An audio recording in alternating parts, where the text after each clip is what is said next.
Hello everyone, कैसे हैं आप लोग। तो आज हम डिस्कस करेंगे आत्मनिर्भर इन डिफेंस प्रोडक्शन, जहां पे भारत की रैंकिंग जो फोर्थ है in terms of export in the Indo Pacific region.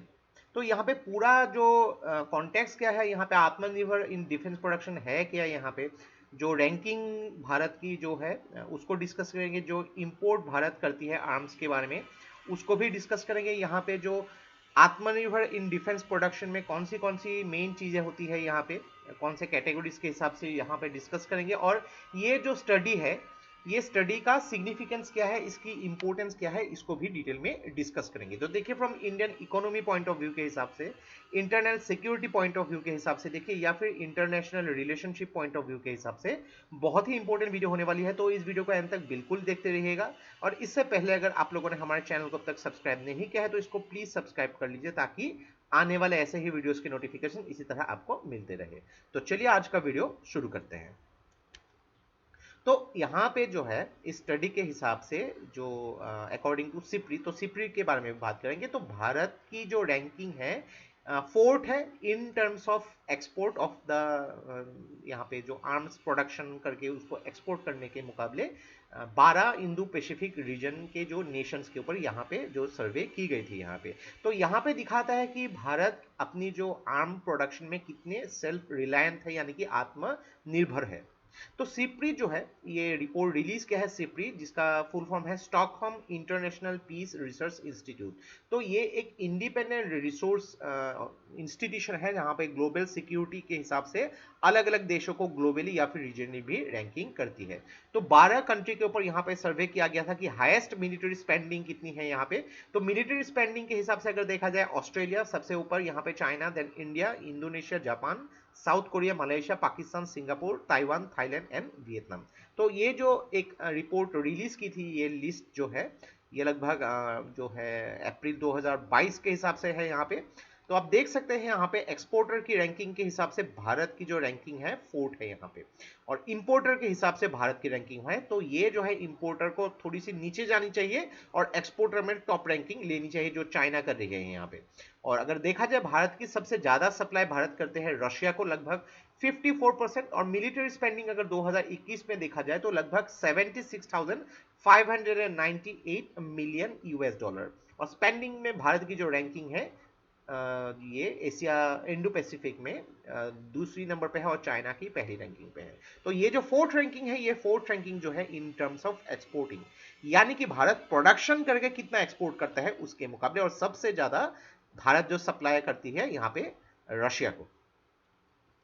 तो थोड़ा सा भारत के इंपोर्ट ऑफ आर्म्स, तो हम लोगों ने एक्सपोर्ट के बारे में तो समझ लिया, लेकिन देखिए इंपोर्ट में भी हम लोग काफी आगे हैं। यानी कि 2016 से लेके 2020 तक हम लोग ने जो इंपोर्ट किया है, उसमें हम लोग जो है इंडिया सेकंड रैंकिंग पे है। एक चीज आपको डेफिनेटली समझनी होगी कि इंपोर्ट जब करते हैं, यहाँ पे हम लोग की इकोनॉमी, हम लोग को बाहर भेजने पड़ते हैं, हम लोग के पैसे खर्च करने पड़ते हैं। तो यहाँ पे भारत जो है बहुत ही ज्यादा डिपेंडेंट है जो बाहर के जो आर्म्स एंड एम्यूनिशन के लिए। यहाँ पे कुछ रीजन है यहाँ पे कि लाइसेंस जो मिलनी चाहिए कंपनीज को, वो मिलती नहीं है। और इसके जो कंपोनेंट्स होनी चाहिए डोमेस्टिक प्रोडक्शन के लिए, वो लिबरल अप्रोच नहीं है, वो टेक्निक इंडिया के पास नहीं है।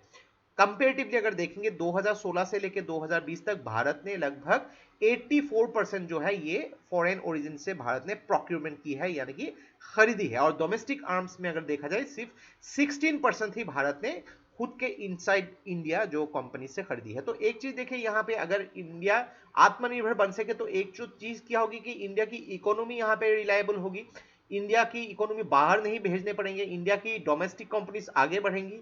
तो डोमेस्टिक कंपनी जब आगे बढ़ेंगी, यहाँ पे ज्यादा से ज्यादा जॉब्स मिलेंगी, इंडिया जो है अलग अलग देशों को एक्सपोर्ट कर सकता है, इंडिया की इकोनॉमी और भी मजबूत होगी यहाँ पे। तो ऐसे कुछ चीजों को भी इंडिया को सोचना चाहिए। तो अलग अलग यहाँ पे अगर major Indian arm servicing company के बारे में बात करेंगे, जैसे कि Hindustan Aeronautics Limited, Indian Ordnance Factories हो गई, भारत इलेक्ट्रॉनिक्स हो गई, माजागांव डॉक्स हो गई, कोचिन शिपयार्ड, ये कुछ इंडिया के आर्म सर्विसिंग कंपनीज हो गई।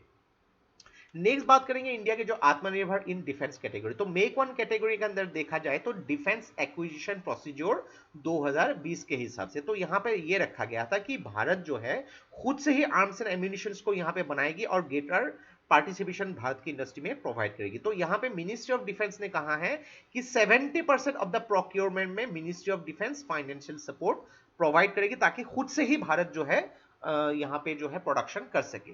मेक टू कैटेगरी में यहाँ पे जो है फंडेड की जाएगी अलग अलग इंडस्ट्री के द्वारा, और यहाँ पे एश्योर्ड प्रोक्योरमेंट, यानी कि हम लोग यहाँ पे जो है इंडस्ट्री के थ्रू प्रोक्योरमेंट किया जाएगा, उसकी एश्योरेंस दिए जाएंगे।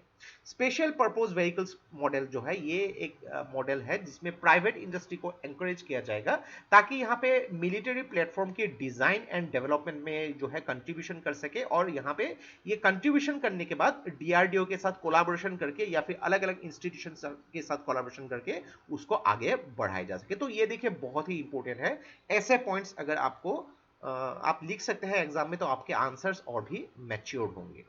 तो यहाँ पे अगर हम लोग कंपेयर करेंगे कि ये सिग्निफिकेंस क्या है, इस जो स्टडी की थी कि maritime importance, the India Pacific region हम लोग डेफिनेटली जानते हैं इंडियन ओशन और पैसिफिक ओशन की जो इंपोर्टेंस है, क्वाड ग्रुप से यहाँ पे काफी। तो मैरीटाइम थिएटर यानी कि ज्यादातर जितने भी यहाँ पे ऑप्शंस है नेवीज के थ्रू इन्वॉल्व होती है, तो वन ऑफ द इंपोर्टेंट की यहाँ पे मैरीटाइम इंपोर्टेंस को भी आगे बढ़ाना होगा, नेवीज को स्ट्रॉन्ग करने होंगे। देन यहाँ पे सेल्फ रिलायंस जो इंडो पैसिफिक रीजन में होनी चाहिए अलग अलग जो देशों के भी, तो यहाँ पे उसका देखा भी जाता है, क्योंकि 18 आर्म्स मैन्युफैक्चरिंग कंपनी जो इस रीजन में है यानी कि इंडो पैसिफिक रीजन में है, तो उनमें से 8 में से काफी सारे कंपनी जो है वर्ल्ड के लार्जेस्ट आर्म कंपनीज है 2020 के हिसाब से। तो डेफिनेटली इस रीजन की इंपोर्टेंस भी काफी बढ़ जाती है। एक तो यहाँ पे देखना पड़ेगा कि जितने भी आप लोगों ने देखा होगा कि इंपोर्ट करती है, तो चाइना नंबर 1 एक्सपोर्टर है यहाँ पे। तो डेफिनेटली यहाँ पे बहुत सारे कंपनीज है, बहुत सारे देश है जो चाइना से इंपोर्ट करती है, तो ये चाइना की काउंटर भी करनी चाहिए, क्योंकि चाइना ही खुद से अकेले 9 अलग अलग large state own enterprises own करती है। इंडिया की पोजीशन अगर देखा जाए तो आर्म सेल्स में यहाँ पे काफी ज्यादा हम लोग आगे बढ़ चुके हैं, लेकिन अभी भी काफी बाकी है यहाँ पे। और लाइसेंस प्रोडक्शन डेफिनेटली कंपनीज को मिलनी पड़ेगी यहाँ पे, उसके लिए उनकी स्टैंडर्ड ठीक होनी पड़ेगी यहाँ पे। और फोर्थ पोजीशन जो अभी एक्सपोर्ट में है उसको और भी आगे लेके जाना होगा। तो ये था हम लोग का complete analysis regarding the India's ranking in terms of export in the Indo Pacific region, जहां पे भारत यही कोशिश कर रहा है कि डिफेंस प्रोडक्शन में आत्मनिर्भर बन सके। तो आशा करता हूं इस वीडियो से आपको बहुत कुछ चीजें सीखने को मिला होगा, और ये वीडियो अगर आप लोग को अच्छा लगा इसको प्लीज लाइक कीजिए, इसको सब्सक्राइब कीजिए, इसको शेयर कर दीजिए। तो आज के लिए भी इतना ही। देखते रहिए study rise, take care, thank you and Jai Hind.